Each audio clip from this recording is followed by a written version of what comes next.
What if the fastest way to learn a new language isn't the app with the most ads or the newest AI technology? Choosing between Pimsleur and Jumpspeak can be confusing because both promise to help you speak confidently, but they take completely different approaches. After researching and comparing both apps, the results show that neither one is perfect and the better choice depends on how you actually like to learn. Pimsleur focuses on structured audio lessons that encourage you to listen, repeat, and gradually build conversational skills through spaced repetition. This method works well for learners who prefer consistency and want to improve pronunciation without feeling overwhelmed. But the lessons can become repetitive over time, and the lack of engaging visuals may reduce motivation for some users. Jumpspeak, on the other hand, relies heavily on AI-powered conversations that simulate speaking with a real person.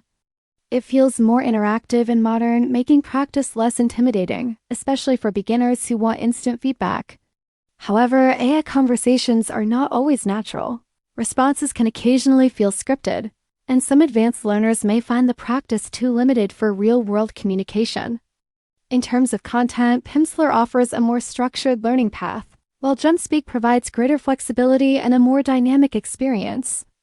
Pricing is another factor worth considering because both apps require a subscription to unlock their best features, so the value depends on how often you actually use them.